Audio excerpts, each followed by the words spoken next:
أعوذ بالله من الشيطان الرجيم. بسم الله الرحمن الرحيم. هو الذي أرسل رسوله بالهدى ودين الحق ليظهره على الدين كله وكفى بالله شهيدا. صدق اللہ العظیم. شروع اللہ کا نام لے کر جو بڑا مہربان نہایت رحم والا ہے۔ وہی تو ہے جس نے اپنے پیغمبر کو ہدایت کی کتاب اور دین حق دے کر بھیجا تاکہ اس کو تمام دینوں پر غالب کرے، اور حق ظاہر کرنے کے لیے خدا ہی کافی ہے۔ زہے مقدر حضرت ابو ہریرہ رضی اللہ تعالی عنہ سے روایت ہے کہ نبی کریم صلی اللہ علیہ وآلہ وسلم نے فرمایا، میں اس لیے بھیجا گیا ہوں کہ عمدہ اخلاق کی تعلیم دوں اور انہیں مرتبہ کمال تک پہنچاؤں۔ بچاؤ پل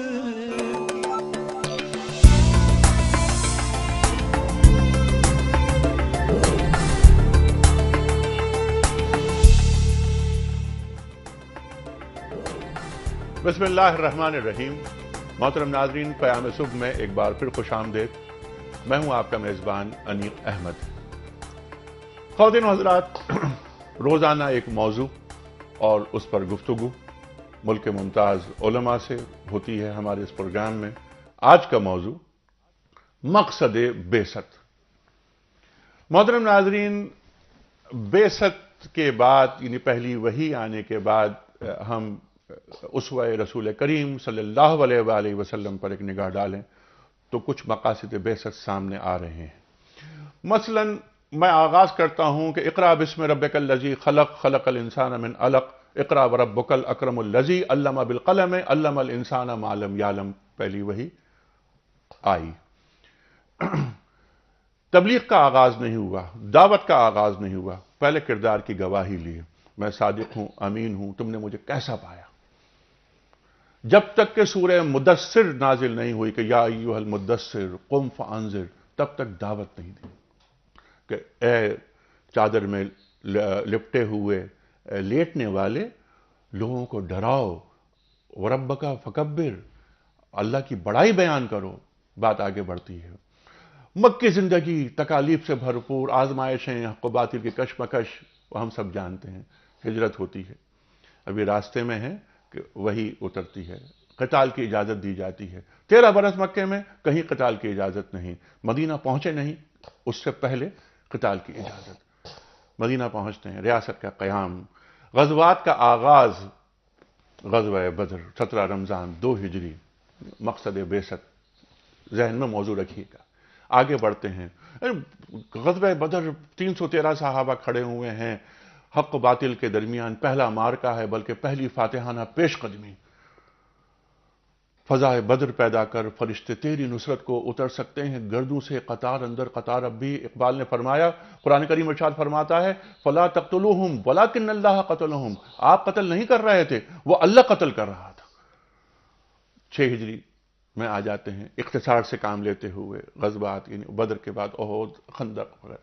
6 ہجری میں صلح حدیبیہ، عمرے کے لیے جا رہے ہیں، عمرہ نہیں ہو رہا، واپس آ رہے ہیں۔ قرآن کریم انا فتحنا لک فتحا مبینا سے تعبیر کر رہا ہے۔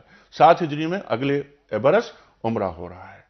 خواتین و حضرات، اس سے پہلے آیت جو اترتی ہیں اس میں یہ اللہ تعالیٰ یہ فرما رہا ہے کہ انشاءاللہ، اب اللہ تعالیٰ انشاءاللہ فرما رہا ہے کہ انشاءاللہ تم آؤ گے، اپنے سروں کو منڈواؤ گے، عمرہ کرو گے، امن کی حالت میں، تمہیں کوئی خوف نہیں ہوگا۔ خواتین و حضرات، آگے بڑھتی ہے بات۔ 8 ہجری میں فتح مکہ ہوتا ہے۔ قل جاء الحق وزهق الباطل ان الباطل کان زہوقا، وہاں سے آگے بات بڑھتی ہے. جو ہم نے آج آیت تلاوت قرآن کریم سننے کی سعادت حاصل کی. هو الذی ارسل رسولہ بالہدی والدین الحق لیظہرہ علی الدین کلہ وکفی باللہ شہیدا. رسول کی رسالت کو اگر نہیں مانتے، اللہ تعالیٰ فرماتا ہے کہ میں ہوں کافی گواہی دینے کے لیے کہ یہ رسول وہ ہیں جو میرے نمائندہ ہیں اور اظہار دین کے لیے تشریف لائے ہیں. خواتین و حضرات، فتح مکہ ہوا، پھر آخری خطبہ. جو موجود ہیں وہ سنیں، جو موجود نہیں ہیں ان تک پہنچا دیں. خواتین و حضرات، پھر مجمع سے گواہی لے رہے ہیں، کیا میں نے پیغام پہنچا دیا؟ کون؟ سرکار دو عالم صلی اللہ علیہ وآلہ وسلم، وجہ وجود کائنات. مجمع جواب دیتا ہے کہ ہاں آپ نے پہنچا دیا یہ پیغام. انگلی بلند کرتے ہیں آسمان کی جانب. رسول کریم صلی اللہ علیہ وآلہ وسلم فرماتے ہیں کہ اللہم اشہد، اللہم اشہد، اللہم اشہد، اے اللہ تو گواہ رہنا. خواتین و حضرات، مقصد بعثت وما خلقت الجن والانس الا لیعبدون، سیرت کے تمام مراحل جنوں اور انسانوں کو تو عبادت کے لیے پیدا کیا، لیکن دین صرف تبلیغ کے لیے نہیں آتا، ایک نظام بھی ساتھ لاتا ہے. وہ نظام اپنے موجودہ نظاموں سے ٹکراتا ہے اور مکمل طور پر وہ سیاست ہو، معیشت ہو، معاشرت ہو، تمام شعبہ ہے زندگی، اس میں اپنی فوقیت چاہتا ہے. اس پر تفصیلی گفتگو ہوگی. خواتین و حضرات، بہت اہم پروگرام. اس سے پہلے کہ میں اپنے معزز مہمانوں کا آپ سے تعارف کراؤں، ہمارے ایک معزز مہمان ایک ایسے نعت خواہ ہیں، ہماری خوش بختی کے واجب تشریف لائے ہیں، پرائڈ آف پرفارمنس ہیں. اور ہم تو یہ کہتے ہیں کہ جب بھی ہم ان کی نعت سنتے ہیں، نہ ہی صرف یہ کہ ہمارا ایمان تازہ ہوتا ہے، بلکہ ہم ایک ایسی محفل میں، ایسی دنیا میں چلے جاتے ہیں کہ جس میں ہمیں ایسا محسوس ہوتا ہے کہ ہم اپنے دین سے، اپنے رب سے اور رسول کریم صلی اللہ علیہ وسلم کی محبت میں ہم ڈوبے ہوئے ہیں. خواتین و حضرات، اس سے پہلے کہ ہم آگے بڑھیں، کوئز. کل سوال ہم نے یہ رکھا تھا آپ کی خدمت میں کہ کس پیغمبر کو صلیب پر چڑھانے کی کوشش کی گئی؟ خواتین و حضرات، صحیح جواب ہے حضرت عیسیٰ علیہ السلام. آج کا سوال نوٹ فرما لیجئے کہ کس مسجد کے بارے میں قرآن کریم میں آیا ہے کہ اس کی بنیاد پہلے دن سے تقوی پر رکھی گئی ہے؟ تین آپشنز: مسجد قباء، مسجد نبوی اور مسجد اقصی. خواتین و حضرات، تینوں آپشنز آپ کے سامنے آ رہے ہیں اور تینوں طریقے اپنے صحیح جوابات بھیجنے کے لیے ٹیلی فون کے ذریعے، ای میل کے ذریعے اور ایس ایم ایس کے ذریعے اپنے درست جوابات آپ روانہ کر سکتے ہیں. تشریف فرما ہے محترم مولانا شجاع الدین شیخ صاحب. کون آپ سے واقف نہیں، میں تعارف کرا کر الفاظ ضائع نہیں کرنا چاہتا. ہمارے جو خصوصی مہمان جنہوں نے آج ہمیں عزت بخشی، تشریف فرما ہے ہمارے ملک کے ممتاز تنوخواں محترم صدیق اسماعیل صاحب. صدیق اسماعیل صاحب، بڑا ممنون، بہت شکر گزار. اور خواتین و حضرات، پروگرام کا آغاز ہم کرنا چاہیں گے حمد باری تعالی سے. صدیق اسماعیل صاحب. میں تیرے نام سے آغاز کیا کرتا ہوں، تو میرے کام کو آسان بنا دیتا ہے. ایک زائر حرم جن کے جذبات کی ترجمانی ایک شاعر نے بڑے خوبصورت انداز میں کی ہے، اور اس شاعر کا نام ہے سبیع الدین رحمانی. ماشاء اللہ. جی. کعبے کی رونق، کعبے کا منظر، کعبے کی رونق، کعبے کا منظر، اللہ اکبر، اللہ اکبر.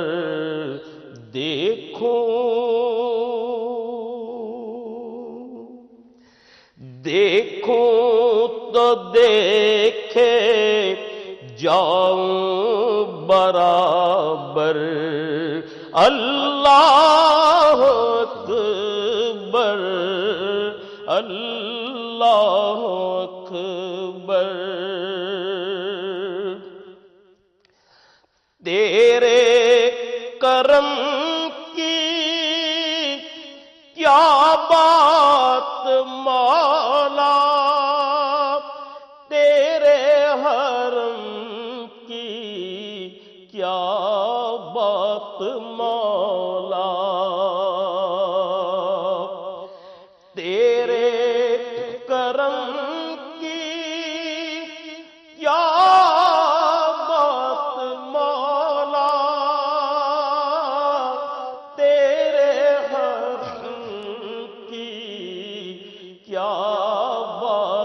مولا تا عمر لکھ دے آنا مقدر اللہ اکبر اللہ اکبر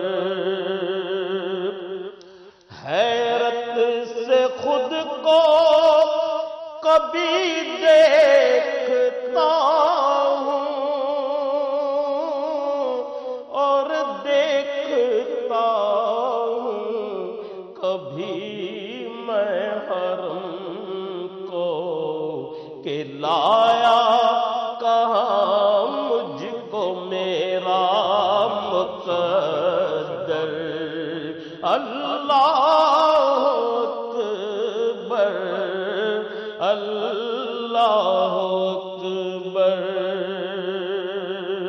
اور بڑا خوبصورت شعر کہ بھیجا ہے جنت سے تجھ کو خدا نے چوما ہے تجھ کو میرے مصطفیٰ نے چوما ہے تجھ کو میرے مصطفیٰ نے اے سنگ اسود تیرا مقدر اللہ اکبر اللہ اکبر.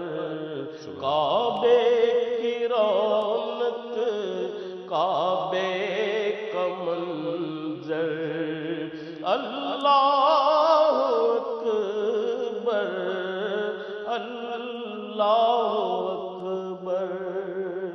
جزاک اللہ جزاک اللہ صدیق بھائی. خواتین و حضرات، صدیق اسماعیل صاحب سے ہم مزید نعتیں سنیں گے. ابھی ہم نے سنی اور اس کے بعد ابھی مسلسل آپ ہمارے ساتھ ہوں گے اور نعت رسول مقبول صلی اللہ علیہ وسلم ہم سننے کی سعادت حاصل کرتے رہیں گے. مولانا شجاع الدین شیخ صاحب، موضوع مقصد بعثت. سیدھا سادہ سوال آپ کی خدمت میں پہلا وہ یہ کہ مقصد بعثت رسول کریم صلی اللہ علیہ وسلم کیا ہے؟ اعوذ باللہ من الشیطان الرجیم، بسم اللہ الرحمن الرحیم. جو آیت آج ہم نے تلاوت جس کی سنی ہے یہ سورۃ الفتح کی آیت نمبر 28 ہے، اور یہی الفاظ سورہ توبہ کی آیت نمبر 33 میں اور سورہ صف کی آیت نمبر 9 میں بھی آئے ہیں. وہ یہ 3 مرتبہ یہ الفاظ قرآن میں آئے کہ هو الذی ارسل رسولہ بالہدی ودین الحق لیظہرہ علی الدین کلہ. وہی اللہ ہے جس نے اپنے رسول صلی اللہ علیہ وسلم کو بھیجا الہدا مکمل ہدایت نامہ قرآن دے کر، ودین الحق مکمل نظام حیات دین اسلام دے کر، تاکہ آپ صلی اللہ علیہ وسلم اس سے کل نظام زندگی پر غالب فرما دیں. شاہ ولی اللہ رحمۃ اللہ علیہ اس آیت کو پورے قرآن کا عمود قرار دیتے ہیں اور فرماتے ہیں کہ اگر رسول اللہ کی زندگی کو سمجھنا ہے صلی اللہ علیہ وسلم اور قرآن کی اصل دعوت کو سمجھنا ہے تو اس آیت کو سامنے رکھنا ہوگا. ایک ہے 23 برس کی جد و جہد نبی کریم صلی اللہ علیہ وسلم کی، اور 23 ہی برس میں قرآن نازل ہو رہا ہے. اس پوری جد و جہد میں فوکس اور مقصود کیا تھا؟ وہ تھا اس زمین پر اللہ رب العالمین کے دین کی سربلندی اور اس کا نفاذ. گویا رسالت میں آپ صلی اللہ علیہ وسلم ایک انقلابی دعوت لے کر آئے. آپ نے بالکل خوبصورت بات، بہت خوبصورت بات فرمائی کہ صرف دین تبلیغ کے لیے نہیں آیا. تبلیغ دین کے مقاصد میں سے ایک اہم مقصد ہے، but by default by nature دین اپنا غلبہ چاہتا ہے. ہم بہت مشہور حدیث سنتے ہیں کہ اسلام کی بنیاد 5 باتوں پر ہے. بدقسمتی سے ہم نے ان 5 چیزوں پر اسلام کو محدود کر دیا ہے. کلمہ، نماز، زکوٰۃ، روزہ، حج، یہ اسلام کی بنیادیں ہیں. اس پر پورے اسلام کی عمارت تعمیر ہونی ہے.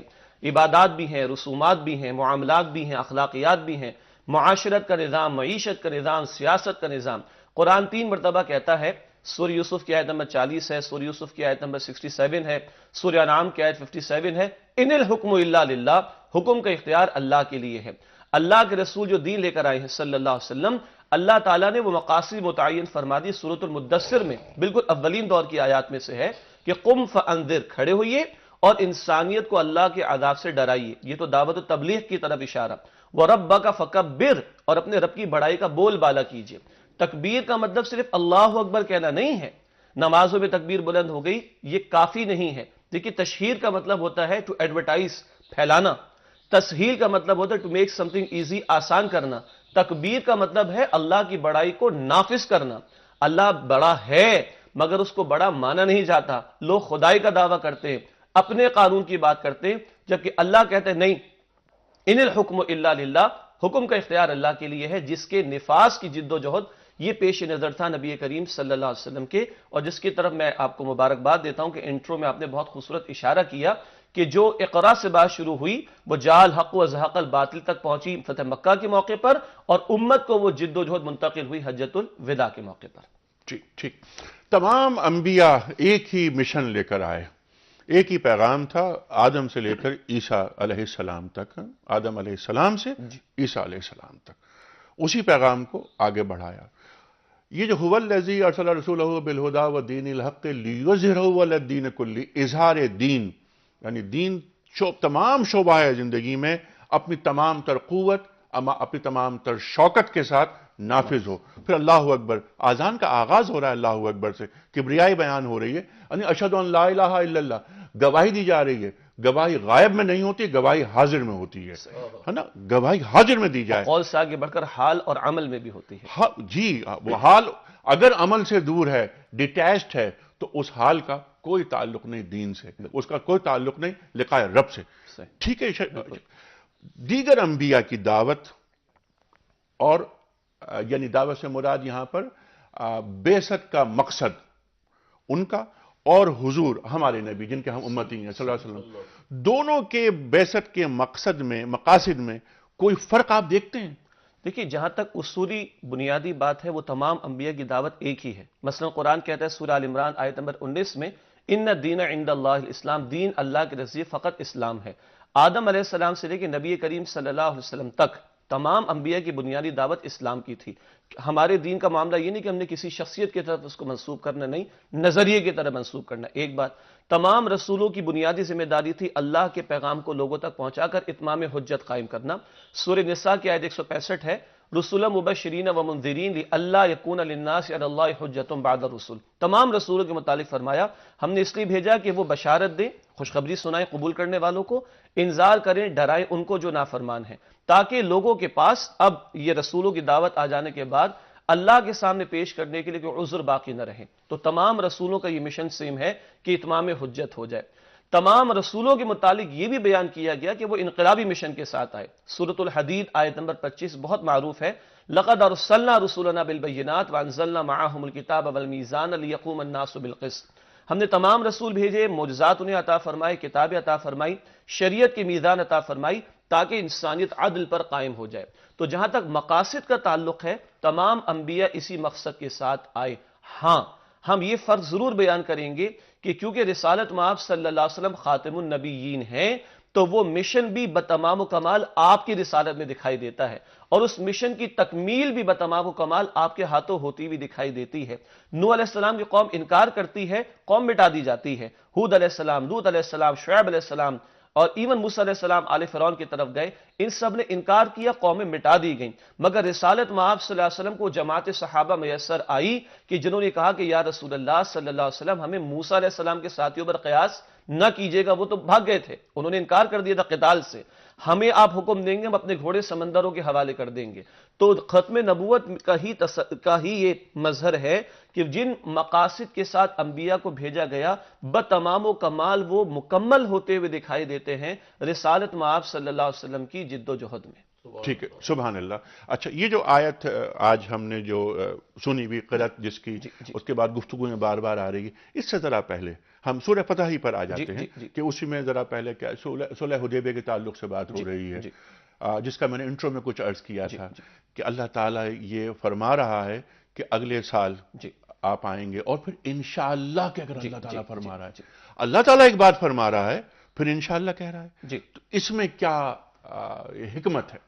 حکمت یہ ہے کہ کیونکہ یہ ساری جد و جہد جو دین حق کی ہو رہی تھی 1400 برس پہلے اور آج بھی ہونی ہے، قیامت تک چلنی ہے، یہ اسباب کے تحت ہوگی. اسباب سے مراد یہ کہ یہ اہل ایمان نے جد و جہد کرنی ہے، مگر اہل ایمان کی نگاہ اسباب پر نہ ہو، مسبب اسباب پر ہو.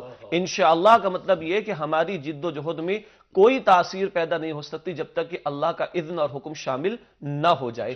اس بات پر توجہ دلائی جا رہی ہے کہ توکل اور اعتماد قوت بازو پر یا افرادی قوت پر نہ ہو بلکہ رب العالمین کی طرف ہونا چاہیے نگاہ کا معاملہ. ٹھیک ہے. اور اگلے سال ذیقعد 7 ہجری میں عمرہ ہو رہا ہے. عمرۃ القضاء. اچھا، اس میں انشاءاللہ میں ایک بات یہ بھی شاید شجاع صاحب ذہن میں آ سکتی ہے کہ جو وہاں یعنی مشرکین مکہ انہوں نے یہ کہا تھا کہ اگلے سال جو لوگ آئیں گے عمرہ کرنے کے لیے جنہیں ہم چاہیں گے وہ عمرہ کریں گے، جنہیں ہم نہیں اجازت دیں گے وہ عمرہ نہیں کر سکیں گے. ہاں، تو ان کی اس نخوت کو بھی تکبر کو بھی توڑا جا رہا ہے. تکبر کو بھی توڑا جا رہا ہے کہ نہیں، جو جسے اللہ چاہے گا بالکل صحیح وہ عمرہ کرے گا. بالکل. اچھا، اب آتے ہیں محمد رسول اللہ والذین معہ اشداء علی الکفار رحماء بینہم تراہم رکعا سجدا یبتغون فضلا من اللہ رضوانا. اس پر ذرا سی یہ بات فرمائیے کہ اس آیت سے پہلے یہ آیت چل رہی ہے. دیکھیے، ہم نے پڑھا یہ سورہ الفتح کی آیت نمبر 29 ہے، جس کی 28 سے معاف کیجئے گا، جس کی ہم نے تلاوت آج سنی ہے، اور آپ غالباً اس کے بعد والی آیت کی طرف اشارہ کر رہے ہیں کہ محمد رسول اللہ صلی اللہ علیہ وسلم. آپ دیکھیے بڑا خوبصورت جملہ ہے. آدم علیہ السلام کو صفی اللہ کہتے ہیں، نوح علیہ السلام کو نجی اللہ کہتے ہیں، موسیٰ علیہ السلام کو کلیم اللہ کہتے ہیں، عیسیٰ علیہ السلام کو روح اللہ کہتے ہیں، مگر محمد الرسول اللہ صلی اللہ علیہ وسلم یعنی نبوت و رسالت کی بتمام و کمال شان اگر ہے تو وہ محمد کریم صلی اللہ علیہ وسلم نے. والذین معہ، اور جو ان کے ساتھ، یہ صحابہ کی عظمت کا بیان. اشداء علی الکفار رحماء بینہم، کفار پر بڑے شدید اور آپس میں بڑے رحم دل ہیں. اصل میں بات کیا تھی؟ بات یہ تھی کہ یہ شدت کس بات کے اعتبار سے؟ وہ کافر، وہ ظالم، وہ جابر جو اللہ کے حکم کے نفاذ میں رکاوٹ بنتے ہیں، وہ انسانیت کے سب سے بڑے دشمن ہیں. ایسوں پر غصہ آنا چاہیے تاکہ ہمارا غصہ پازیٹیو انداز میں استعمال ہو حق کے غلبے کے لیے اور باطل کے خاتمے کے لیے. آج ہمارے غصے ایک دوسرے پر نکل رہے ہیں. مسلمان کا گلا کاٹ رہا ہے، مسلمان کو لوٹ رہا ہے، مسلمان اپنی نفرت کا اظہار مسلمان کے خلاف کر رہا ہے. کیوں؟ آج ہم نے وہ مشن اور مقصد چھوڑ دیا جس مقصد و مشن کے لیے امت کو برپا کیا گیا تھا. کچھ دن پہلے ہم نے اقامت دین پر بات کی تھی. سورہ شورا کی آیت نمبر 13 کا ذکر آیا تھا. ہمیں حکم اقیم الدین کہ دین کو قائم کرو، دین کو نافذ کرو. آج ہم نے وہ مشن چھوڑ دیا تو ہمارے غصے، ہماری طاقتیں ایک دوسرے کے خلاف استعمال ہو رہی ہیں. معاذ اللہ. ٹھیک ہے، یعنی ہم نے اپنا فوکس تبدیل کر دیا. ہمارا مقصد اور ہدف کیا ہونا چاہیے؟ اشداء علی الکفار، تو خود بخود رحماء بینہم ہو جائے. یعنی اس کا جو ری ایکشن ہے اس کا وہ کیا ہے کہ آپس میں محبت پیدا ہو جائے، خدا ترسی پیدا ہو جائے ایک دوسرے کے تعلق سے. اور جس نے کلمہ پڑھا وہ ایک ایسی قلعے میں آ گیا کہ جہاں اس کو صرف امن حاصل ہو سکتا ہے، اس سے کوئی خوف نہیں ہوگا. ٹھیک، یہ اللہ تعالیٰ کے رسول فرما رہے ہیں صلی اللہ علیہ وآلہ وسلم. شجاع صاحب یہی بات رہے گی. خواتین و حضرات، بعثت کا مقصد آج ہم گفتگو کر رہے ہیں شجاع الدین شیخ صاحب سے، اور جاننا چاہ رہے ہیں کہ قرآن کریم اور سیرت پاک صلی اللہ علیہ وسلم کی روشنی میں مقصد بعثت کیا ہے. یا ایھا المدثر سے لے کر ہم آخری جو مرحلہ ہے فتح مکہ کا، اور اس کے بعد یہ کہ دین تمام نظام ہائے زندگی میں رائج ہو جاتا ہے. یہ دین کا مقصد ہے. کس طرح ہوتا ہے رائج، اس پر گفتگو رہے گی جاری. لیکن جب ہم بریک سے واپس آئیں گے تو ہم صدیق اسماعیل صاحب جو آج تشریف فرما ہے ہمارے ساتھ، ان سے مزید نعتیں سنیں گے. آ رہے ہیں ایک چھوٹے سے بریک کے بعد.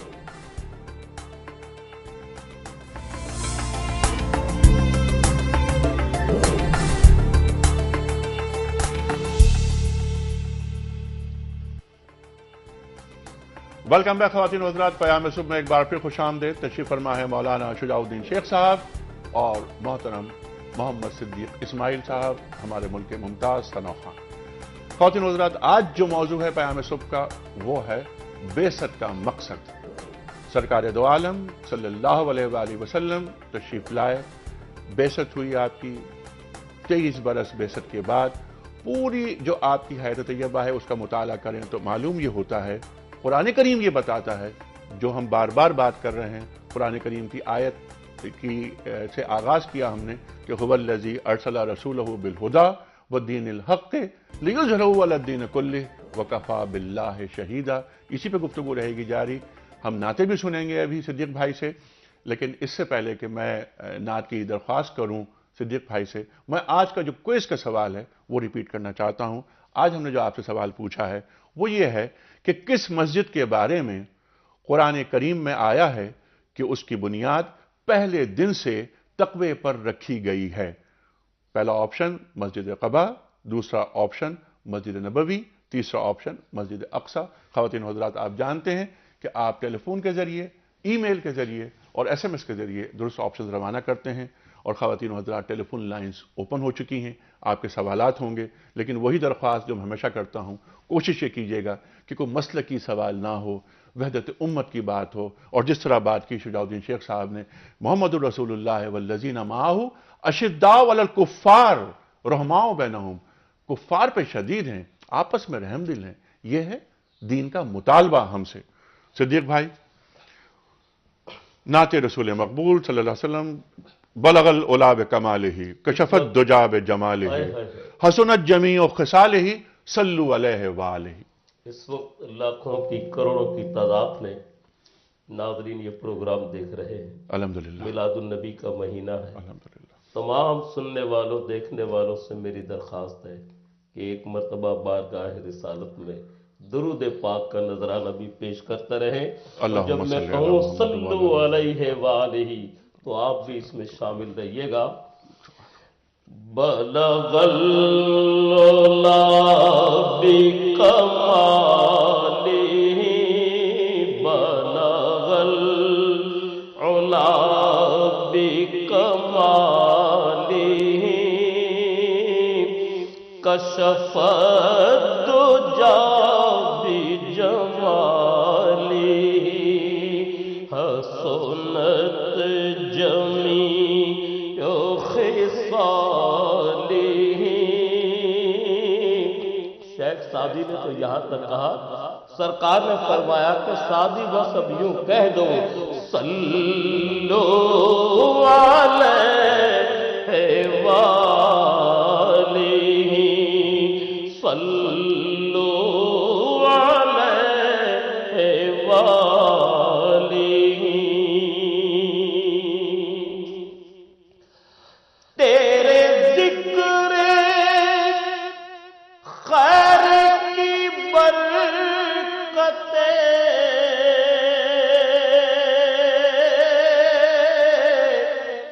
میرے بگڑے کام سنور گئے، جہاں دل سے نام تیرا لیا، جہاں دل سے نام تیرا لیا، وہیں رحمتوں کا نزول ہے۔ صلو علیہ وآلہ۔ جسے چاہا در پہ بلا لیا، جسے چاہا اپنا بنا لیا، جسے چاہا در پہ بلا لیا، جسے چاہا اپنا بنا لیا، یہ بڑے کرم کے ہیں فیصلے جیے، بڑے کرم کے ہیں فیصلے، یہ بڑے نصیب کی بات ہے۔ صلو علیہ وآلہ۔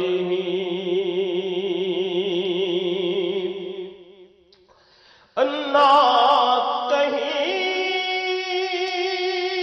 سے دور ہے منزلیں،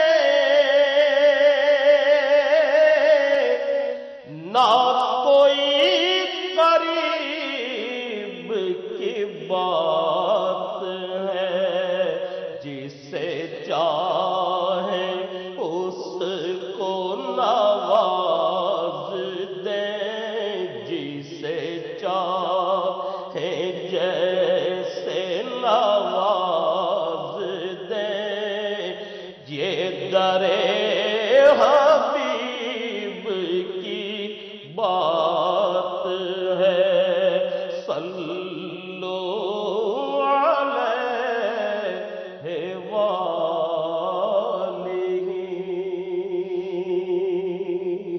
جزاک اللہ ماشاء اللہ صدیق بھائی، سبحان اللہ. ابھی تک اس نعت کے اس میں شہر میں کھوئے ہوئے ہیں. جواد صاحب جو بات آپ فرما رہے تھے اسی کو ہم لے کے چلتے ہیں آگے. مقصد بعثت، نظام موجود ہوتا ہے، وہ نظام یعنی باطل کا نظام، اس نظام سے ٹکراتا ہے حق کا نظام. اور جس طرح آغاز میں ہم نے یہ عرض کیا تھا کہ ایسا ممکن نہیں کہ دین تو آئے، صرف تبلیغ کے لیے آئے اور نظام کی تبدیلی نہ ہو پورے نظام کی، یعنی کہ پورے جو بڑے بڑے شعبے ہیں اس پر باطل موجود رہے اور کونے میں کہیں دین موجود ہو. دین آتا ہے تو اپنی پوری تمام تمطراق کے ساتھ آتا ہے، جو سرکار دو عالم صلی اللہ علیہ وسلم نے اپنے عمل سے کر کے دکھا دیا ہمیں. نظام سے کی جو تبدیلی ہوتی ہے اس کے سامنے کیسے کھڑا ہونا پڑتا ہے، اس کا طریقہ کار کیا ہوتا ہے؟ کیا ایک دم ہم آ جائیں لڑنے مرنے پر، یا اس کا کوئی حکمت ہوتی ہے جو قرآن کریم ہمیں تعلیم کر رہا ہے؟ دیکھیے، پہلی بات تو یہ بہت ضروری ہے سمجھنا کہ اسلام جو ہے وہ ایک نظام زندگی ہمیں عطا کرتا ہے، اور یہ چند عبادات اور رسومات کی ادائیگی تک محدود نہیں. آج جو ریلیجن کا تصور ہمارے ذہنوں میں ہے، ریلیجن کا تصور وہ یہ ہے کہ آپ نے چرچ میں جا کے عبادت کرنی ہے کر لیں، آپ نے مسجد میں جا کے اللہ کو پکارنا ہے پکار لیں، مگر معاشرت کے ساتھ، معیشت کے ساتھ، سیاست کے ساتھ، عدالت کے ساتھ اس کا کوئی تعلق نہیں. یہ تصور دنیا کے ریلیجنز اور مذاہب کے متعلق تو ہو سکتا ہے، اسلام کے متعلق یہ تصور نہیں. رسالت مآب صلی اللہ علیہ وسلم اگر راتوں میں قیام اللیل میں آدھی رات، 2/3 رات، 1/3 رات نماز میں تلاوت کرتے ہوئے دکھائی دیتے ہیں، تو دن میں مکے کے 13 برس دعوت و تبلیغ بھی کرتے ہوئے دکھائی دیتے ہیں، اور مدنی دور میں آتے تو تلوار بھی اٹھتی ہوئی ہمیں دکھائی دیتی ہے. نظام کو چیلنج کرتے ہیں وقت کے ہر رسول. رسالت مآب صلی اللہ علیہ وسلم نے بھی چیلنج کیا اور فرمایا کہ زمین اللہ کی ہے، ان الحکم الا للہ، حکم کا اختیار اللہ کے لیے. جہاں تک یہ تعلق ہے کہ تبدیلی یکدم آتی ہے، ایسا نہیں ہے. مکے میں 360 بت رکھے ہوئے تھے. آپ غور کیجئے کہ جد و جہد نبوی 23 برس پر محیط ہے صلی اللہ علیہ وسلم، مگر یہ بت کب ٹوٹے ہیں؟ سن 8 ہجری میں جا کے، گویا 21 برس کے بعد جا کر بت ٹوٹے ہیں، مگر ایسے ٹوٹے ہیں کہ آج تک اور انشاءاللہ قیامت تک بھی وہاں بت کھڑا نہیں ہوگا.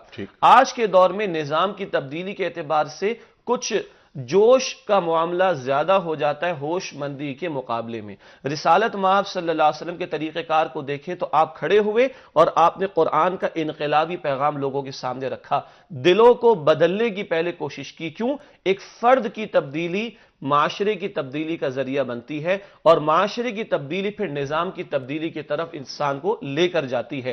اللہ کے رسول صلی اللہ علیہ وسلم نے ذہنوں، دماغوں، نظریات، سوچ، اقدار کو پہلے قرآن کی دعوت سے بدلا، اور وہ اللہ والے پروڈیوس کیے کہ جو اپنی جان مال سب کچھ اللہ کے خاطر قربان کرنے کو تیار تھے، اور ان کو ایک منظم جماعت بنایا، ڈسپلن جماعت بنایا. اور وہ جماعت قدسیوں کی جماعت کہلائی. قدسیوں کی جماعت. کیوں؟ اللہ کا دین غالب کرنا ہے نا، تو اللہ والا پہلے بننا پڑے گا.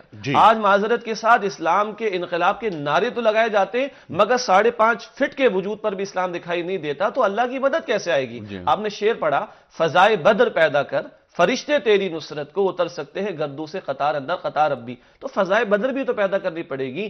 اللہ فرماتے ہیں جمعے کے خطبے میں آخر میں آیت سنتے ہیں، فَاذْكُرُونِي اذکرکم، تم مجھے یاد کرو میں تمہیں یاد کروں گا. تو وہ ایک جماعت تیار کی، قدسیوں کی جماعت، ایمان والوں کی جماعت، اللہ والوں کی جماعت، کہ جو جب نہتے بھی کھڑے ہوتے ہیں تو اللہ کی مدد ان کے شامل حال ہوتی ہے. اس کے بعد اللہ تعالیٰ فرماتا ہے کہ انتم الاعلون ان کنتم مؤمنین، تم ہی غالب رہو گے اگر ایمان والے ہو. اگر ایمان والے ہو. کچھ کالز لے لیتے ہیں. بالکل ضرور. جی السلام علیکم. وعلیکم السلام. جناب والا سر یہ پوچھنا تھا کہ حضور صلی اللہ علیہ وسلم کے اوپر ایک عورت کچرا پھینکتی تھی. جی. حضور صلی اللہ علیہ وسلم روزانہ اسی راستے سے نکلتے تھے. جی جی. تو اس میں کیا حکمت تھی کہ راستہ دوسرا نہیں تھا، یا کیا حکمت تھی اس کے پیچھے؟ اچھا بالکل. اس کا ایک سوال اور لے لیتے ہیں ہم. اچھا لائن ڈراپ ہوئی. جی آپ فرمائیے. 2 باتیں. ایک تو ماشاء اللہ آپ ذکر فرماتے ہیں، ویور سے بھی میری بڑی مؤدبانہ گزارش ہے کہ کوشش کریں کہ جو ہمارا موضوع اگر اس کے متعلق گفتگو رہے تو زیادہ بہتر نکات سامنے آ سکیں گے. ظاہر بات ہے گفتگو کرنے والے کی بھی ایک لمٹ ہوتی ہے ویژن کی، لیکن اچھی کالز کے ذریعے سے ہمیں موضوع کو سمیٹنے میں آسانی ہوتی. اچھا یہ بات میں یہاں پہ کر دوں اور بڑی دیانتداری کے ساتھ کہ یہ جو واقعہ ہمارے بیان کیا جاتا ہے نا ایک عورت کے کچرے کے پھینکنے کے حوالے سے، مفتی منیب الرحمان صاحب بھی تشریف لاتے ہیں، ماشاءاللہ ان سے ڈسکشن ہوا اور اس کے بعد اس واقعے کی تحقیق کرنے کی کوشش کی گئی تو بہت عجیب بات محسوس ہوگی، بہت عجیب بات محسوس ہوگی کہ صحیح سند کے ساتھ یہ واقعہ ہمیں نہیں ملتا، یہ والا واقعہ. تو اس حوالے سے ہمیں احتیاط کرنی چاہیے. ہمارے ہاں نصاب کی کتابوں میں بھی واقعہ موجود ہے. ہاں اتنا ضرور ہے کہ بہت سے مواقع پر نبی کریم صلی اللہ علیہ وسلم کے خلاف لوگوں نے معاذ اللہ بد کلامی بھی کی، سب کچھ بھی کیا، مگر مکے کے 13 برس آپ دیکھیے اللہ تعالیٰ فرماتے وَاصْبِرْ عَلَى مَا يَقُولُونَ، اے نبی صبر کیجئے اس بات پر جو یہ کہتے ہیں، فَاصْبِرْ صَبْرًا جَمِيلًا، اور خوبصورتی کے ساتھ صبر کا معاملہ کیجئے. دعوت کے مرحلے میں صبر کا موقع نظر آتا ہے، صبر کا معاملہ نظر آتا ہے، مگر جب نفاذ دین کی بات آتی ہے تو تلوار بھی اٹھتی ہے اور شریعت کی حدود کے نفاذ کے لیے رسول اللہ احکامات بھی جاری فرماتے ہیں صلی اللہ علیہ وسلم. اچھا، جیسا آپ فرما رہے تھے کہ قدسیوں کی جماعت تیار ہوتی ہے، یتلو علیہم آیاتہ، پہلے تیار جو جماعت ہو رہی ہے تلاوت آیات ہو رہی ہیں، وَيُزَكِّيهِمْ تزکیہ ہو رہا ہے، وَيُعَلِّمُهُمُ الْكِتَابَ وَالْحِکْمَةَ. یہ مکی دور میں تیار کیا گیا. خیر سلسلہ ہے تو آگے بھی چلتا رہا تربیت کا، لیکن وہاں پر قوانین کا آنا شروع ہو گیا. یہ فرمائیے آپ کہ کیا اس پروسیس کے بغیر ہم اس منزل تک نہیں پہنچ سکتے، وہ منزل نہیں پا سکتے، یعنی اظہار دین کی، جب تک کہ ہم اس پروسیس سے نہ گزریں؟ دیکھیں اظہار دین میں ہم چاہتے کیا ہیں؟ ہم چاہتے ہیں کہ زمین پر اللہ کے احکامات کا نفاذ اور افراد انسانی اللہ کے احکامات پر عمل کرنے کے لیے آمادہ ہوں. ظاہری بات ہے کہ اگر اس سارے پروسیس کو بائی پاس کر کے کوئی جبر کے ذریعے ایک نظام قائم کر بھی دیا جائے گا تو جتنی تیزی کے ساتھ آئے گا وہ اتنی تیزی کے ساتھ چلا بھی جائے گا. پائیدار تبدیلی تب آئے گی جب دعوت کا حق بھی معاشرے میں ادا کیا جائے تاکہ لوگ آنے والے حق کو اور پھر احکامات کے نفاذ کو قبول کرنے کے قابل بھی ہو سکیں. تو دعوت کا بھی حق ادا کیا جائے گا، افراد کو مضبوط کیا جائے گا، افراد کا تزکیہ کیا جائے گا جنہوں نے انقلاب برپا کرنے کی جد و جہد کرنی ہے، اور ان کو منظم جماعت بنایا جائے گا. کیوں؟ پہلے سے موجود باطل نظام کے خلاف کھڑے ہونا ہے. تو جب تک ایک سالڈ ڈسپلن اور لسن اینڈ اوبے والی، سننے اور اطاعت کرنے والی جماعت کھڑی نہیں ہوگی تو ممکن ہے کہ انقلاب کے مراحل جب آگے بڑھیں تو یہ جماعت تر بتر ہو جائے. تو اس کو کھڑا رکھنے کے لیے پہلے اس پروسیس سے گزارنا ضروری. اور عوام الناس جو اکثر سائلنٹ میجورٹی ہوتی ہے، کیونکہ ٹکراؤ باطل کا ایک انقلابی جماعت سے ہوتا ہے، میجورٹی عوام کی وہ فالوورز ہوتی ہے، وہ لیڈرز نہیں ہوتے، ان پر دعوت کا حق ادا کرنا ضروری. یہ دیکھیے کہ چند صحابہ کرام کی جماعت تھی جنہوں نے جد و جہد کی ہے، مگر جب ظالم جابر سرداران قریش کا جبر ہٹا ہے تو قرآن کہتا ہے وَرَأَيْتَ النَّاسَ يَدْخُلُونَ فِي دِينِ اللَّهِ أَفْوَاجًا. ٹھیک ہے. اچھا، ہمیں ایک سبق یہ بھی ملتا ہے شجاع الدین شیخ صاحب، آپ کی باتیں ظاہر ہے، سبحان اللہ سبحان اللہ، کہ یہ یتلو علیہم آیاتہ ویزکیہم یعلمہ الکتاب والحکمہ تمام باتیں ہونے کے بعد، فتح مکہ کے بعد، اظہار دین کے بعد، خطوط لکھے جا رہے ہیں اور صحابہ اکرام کو رضوان اللہ تعالی اجمعین کو دنیا بھر میں پھیلایا جا رہا ہے. بلغ ما انزل الیک، کہ جو نازل کیا اس کو پہنچاؤ، دین کی دعوت کو آگے بڑھاؤ. تو یہ بھی مقصد بعثت میں شامل ہے یہ بات. اور نبوت کا جیسے آپ نے فرمایا ختم نبوت ہو گئی، تکمیل نبوت بھی ہو گئی ساتھ ساتھ، لیکن کار نبوت باقی ہے. تو یہ ذمہ داری کیا آج کے مسلمان پر عائد نہیں ہوتی کہ جہاں کلمہ نہیں پہنچا وہاں تک کلمہ پہنچائے؟ صحیح. دیکھیے زیادہ خطوط کا معاملہ ہے، صلح حدیبیہ کے بعد لکھے گئے. کیوں؟ صلح ہوتی ہے برابر والے سے، کمزور سے نہیں. جب رسالت مآب صلی اللہ علیہ وسلم کو اور مسلمانوں کو ایک قوت تسلیم کر لیا گیا تو آپ نے خطوط بھی روانہ فرمائے. دین غالب ہو جاتا ہے، پھر آپ وفود بھی آپ کے پاس آتے ہیں، مختلف علاقوں میں آپ لوگوں کو بھیجتے ہیں. مختصراً یہ عرض کرتا ہوں کہ آج یہ ذمہ داری یقیناً ہمارے کاندھوں پر ہے. امتی کہلانے کا مستحق نہیں ہو سکتا جب تک کہ رسالت مآب صلی اللہ علیہ وسلم کے مشن کو آگے بڑھانے کی کوشش نہ کرے. اس امت کو برپا اسی کام کے لیے کیا گیا، کنتم خیر امت اخرجت للناس تأمرون بالمعروف وتنہون عن المنکر، سورہ آل عمران آیت 110، کہ تمہیں اس لیے برپا کیا گیا، امت اس لیے بنایا گیا کہ تم نیکی کا حکم دو گے، بدی سے روکو گے. تو آج میں اپنی نماز ادا کر کے مطمئن ہو جاؤں، یہ امتی کا رول نہیں ہو سکتا، کیونکہ رسول کریم صلی اللہ علیہ وسلم محض نمازیں پڑھوانے کے لیے نہیں آئے، محض روزہ رکھوانے کے لیے نہیں آئے، بلکہ اظہار دین کے لیے آئے. اور اس مشن کی ذمہ داری اب ہمارے کاندھوں پر ہے. جی ہاں. صدیق اسماعیل صاحب، میں گزارش کروں گا کہ ایک پرچی آپ نکال دیجئے اور شجاع الدین شیخ صاحب اس خوش نصیب کے نام کا اعلان کریں گے جسے آج ہم گفٹ ہیمپر روانہ کر رہے ہیں. اور خواتین و حضرات، اس کے بعد ایک چھوٹا سا سوال میں رکھوں گا شجاع صاحب کے سامنے، اور صدیق اسماعیل صاحب نعت رسول مقبول صلی اللہ علیہ وسلم ہمیں عطا کریں گے. جی، مسز مظفر سلطانہ USA سے. مسز مظفر سلطانہ USA سے، آپ کو گفٹ ہیمپر مبارک ہو، آپ کا درست جواب ملا ہمیں۔ شیخ صاحب مختصراً یہ بتا دیجئے، پھر ہم نعت سنیں گے، اسی پہ ختم ہوگا پروگرام، کہ کیا حق تک پہنچنے کے لیے باطل کو وسیلہ بنایا جا سکتا ہے؟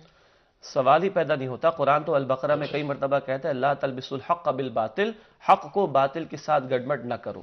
حق حق ہے، اپنی بنیاد پر حق ہے، وہ باطل کے ساتھ دوئی اختیار نہیں کر سکتا، اس کو ملایا نہیں جا سکتا، اور یہ ملاوٹ والی بات تو اللہ تعالیٰ کے قابل قبول نہیں ہو سکتی۔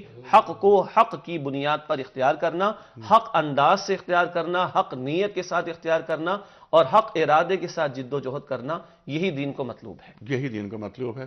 کبھی باطل یہ نہیں چاہے گا کہ حق اس منزل تک پہنچے کہ جو منزل ہمارا ہدف ہے، اور باطل چاہ بھی نہیں سکتا نا، کیونکہ باطل کے جیسے کہتے ہیں نا جھوٹ کے پاؤں نہیں ہوتے۔ اور قرآن کریم فرماتا ہے نا وَلَن تَرْضَىٰ عَنْكَ الْيَهُودُ وَلَا النَّصَارَىٰ حَتَّىٰ تَتَّبِعَ مِلَّتَهُمْ، اور آج کہ یہ یہود و نصارہ اس وقت تک راضی نہیں ہو سکتے ہیں۔ کس سے مخاطبت ہو رہی ہے؟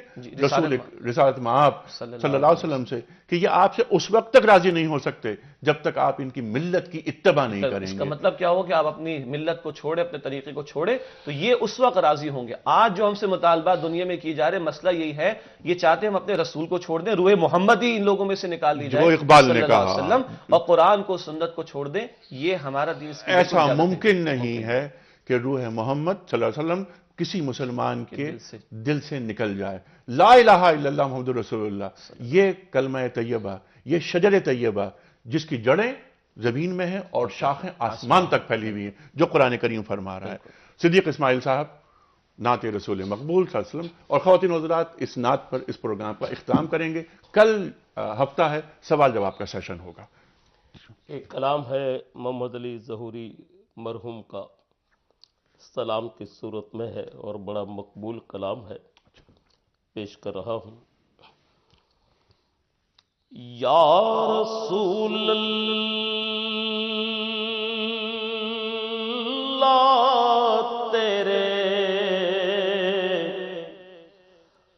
در کی فضاؤں کو سلام،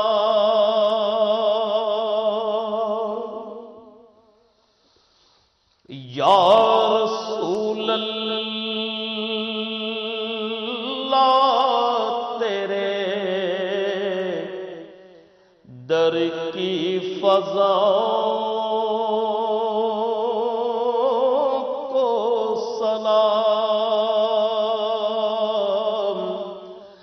گنبد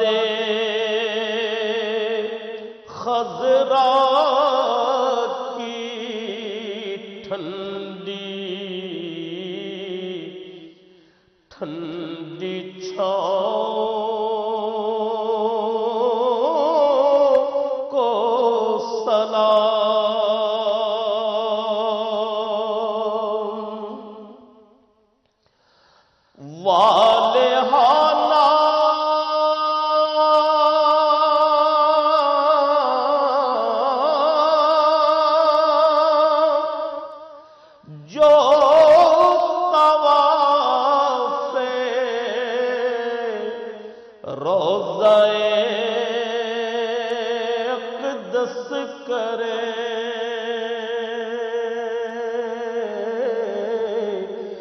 مست و بے خود وجد کرتی ان ہواؤں کو سلام،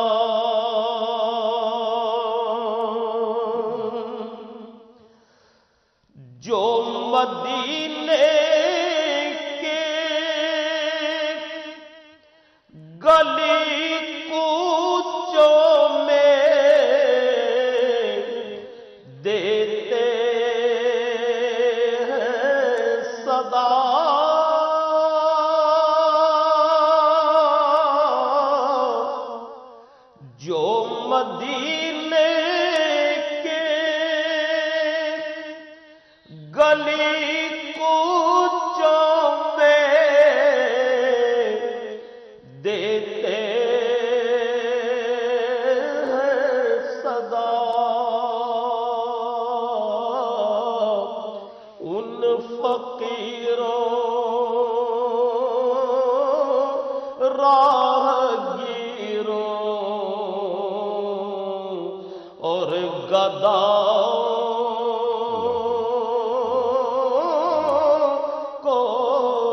سلام مسجد نبوی کے صبح اور شاموں کو سلام